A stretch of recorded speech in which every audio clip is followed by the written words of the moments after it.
Have you ever thought about opening your own mobile cart or kiosk business? Maybe the facility you manage could establish new revenue by adding coffee, food, or retail services. Cart King International can be the answer to your needs. Cart King is a North American designer and manufacturer of the finest mobile coffee, food, and retail carts and kiosks. Cart King has been working with clients and corporations across North America for 20 years, providing innovative designs, custom manufacturing, and timely delivery. Carts and kiosks are fun, and so are the dozens of designs on our website. Please visit us today at www.cart-king.com or just call us at 1-877-986-7771 and get your sales rolling. If you find yourself in need of legal representation, it can be a very stressful time in your life. In my career, I have dealt with thousands of lawyers, I've dealt with thousands of law firms, and I can confidently recommend to you Keith M. Davidson at kmdlaw.com.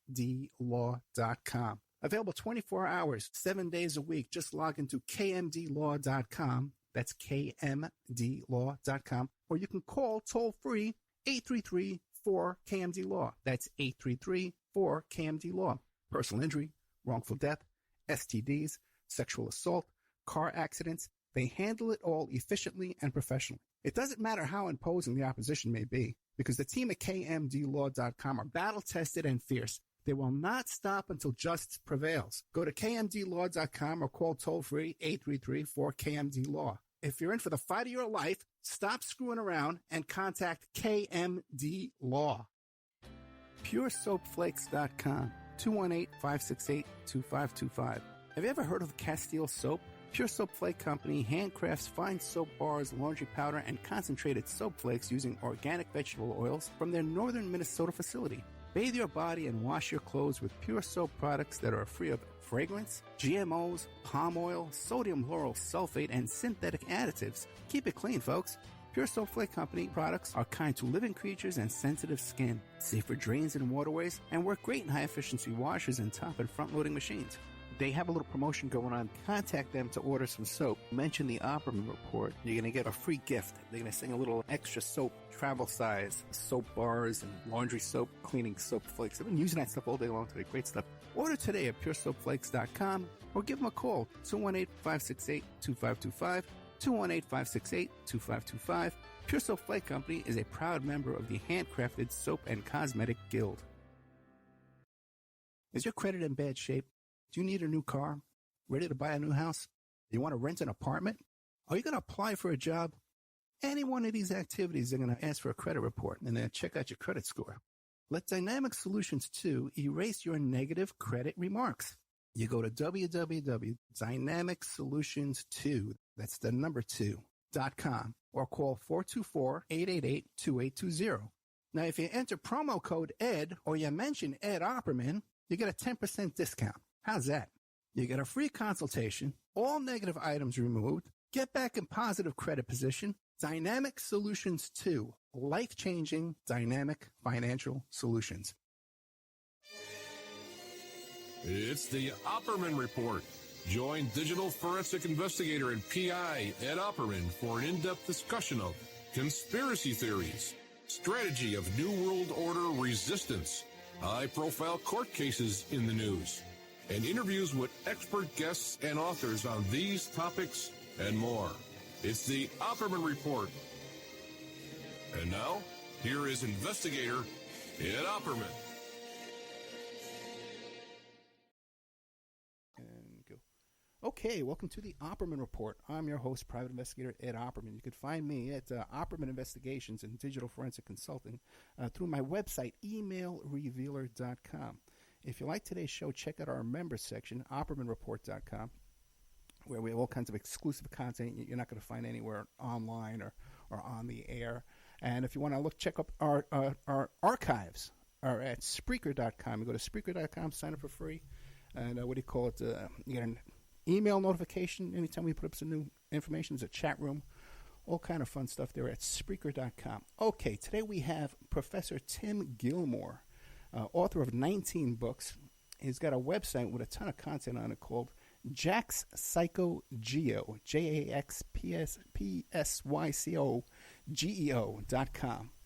Jack's Psycho Geo. And we're talking today about his books about Ottis Toole.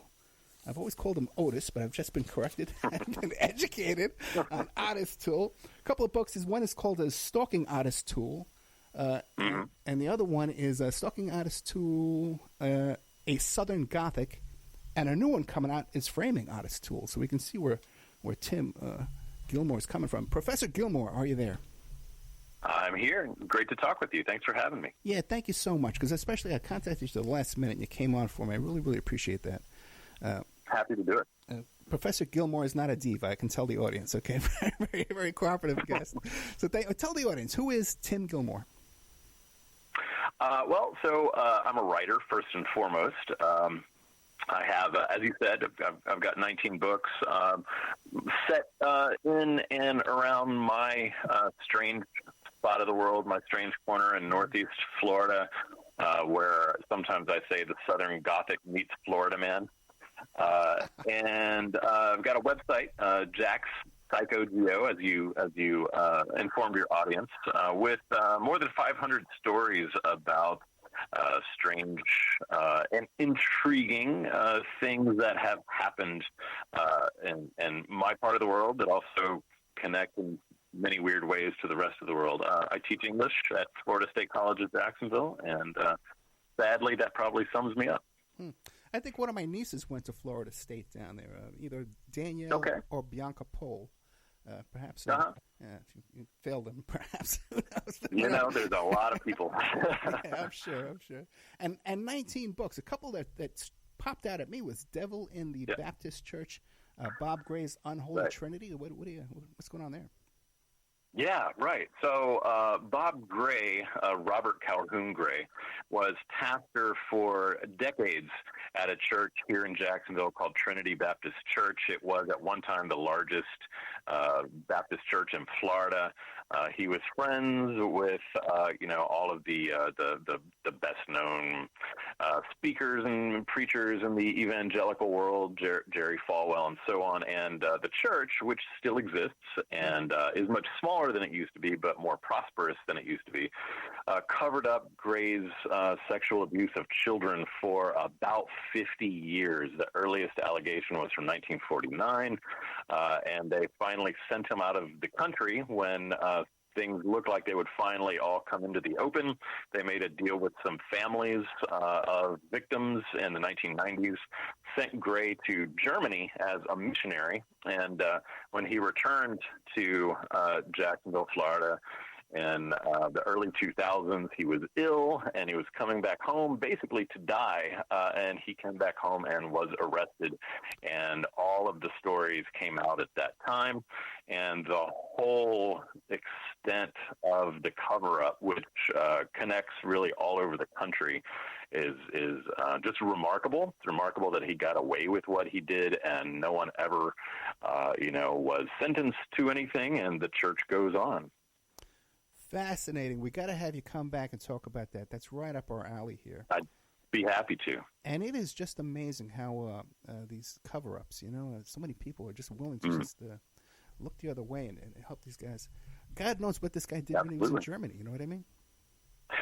Yeah, that's right. There's no reason to think that he suddenly would have stopped doing this kind of thing when he went overseas. Yeah. So we found you through our guest Willis Morgan, who wrote the book A Frustrated Witness about the Adam Walsh, and he sent me your information. Stalking Otis Toole. What did you find out about Otis Toole? Oh, man. So I first wrote Stalking Ottis Toole, a Southern Gothic, in 2013, and the whole time that I researched it, it constantly morphed into something different, and Ottis Toole has not let me alone since then. In 2017, we adapted the book into a play that was put on by FSCJ Drama Works here in Jacksonville. And as you mentioned, I have a book coming out about a year from now about crimes in Jacksonville. The book will be called Murder Capital. Sadly, Jacksonville has been called the murder capital of Florida for many years. And the last story in that book will be called Framing Ottis Toole. And the reason I'm doing that is what I tried to do to begin with in Stalking Ottis Toole was to show all of these different versions of Ottis. The fact that there were so many different versions of him that came from his own false confessions and came from what other people believed and wanted to believe about him. That fact alone I found fascinating. So I tried to set up all of these different versions against each other and kind of let the reader determine what they thought. This time I'm just going straight through all the way and saying that everything about Ottis Toole being this enormous serial killer. At one point he was said to have murdered with and without his partner Henry Lee Lucas, who's better known, close to 600 people, is almost totally bogus. So, I'm happy to talk to you about that. I think that fact and really makes him in many ways more interesting than lots of other,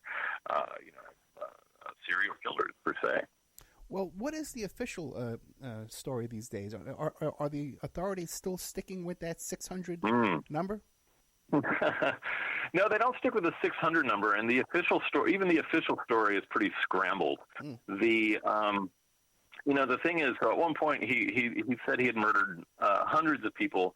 I remember first telling somebody about this, and they looked at me and they said, "Who's got the time?" But that he had murdered hundreds of people, and it was very convenient for police around Florida, but also in Texas, as far away as Nevada and California, to clear their cold cases.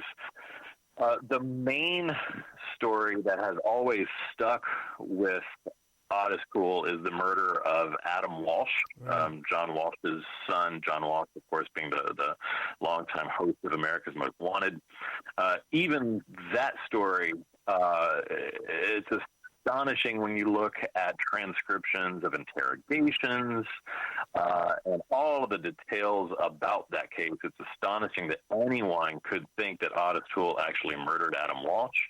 And then another question is, if he murdered millions of people, why did none of them receive the kind of attention that the Adam Walsh case did? So the official number, I think even that official number, it depends on who you talk to. I'm convinced that Ottis Toole killed one person, a man named George Sonnenberg, and that he killed George Sonnenberg accidentally because he liked to set fires, and he set fires in a number of historic homes here in Jacksonville. And in one of those, an elderly man who was boarding in the house, it was in a boarding house, died in that fire. And that is the only person I'm absolutely sure Ottis Toole ever killed. Couple of questions. Why do you think then that John Walsh is so eager to accept this version? Yeah, that's something that I have certainly thought a lot about. And I don't necessarily, and I've certainly heard different theories. I don't feel comfortable repeating any of those ideas because I don't know what kind of credence they have. I really do not know. It makes very little sense to me that John Walsh was so eager and still is, to pin this on Ottis Toole. One of the things that I can think maybe is, John Walsh received this letter supposedly written by Ottis Toole. The letter was not written by Ottis Toole. Ottis Toole was actually almost completely illiterate. And he had there was someone he was in prison with, a murderer named Gerard John Schaefer. Schaefer wrote a number of supposedly fictional stories that were actually published in a book called Killer Fiction. And these stories, they all pertained to a South Florida police officer, which John Schaefer had been. and they told stories of his torturing women and murdering women. And a lot of people wondered, are these stories completely fictional?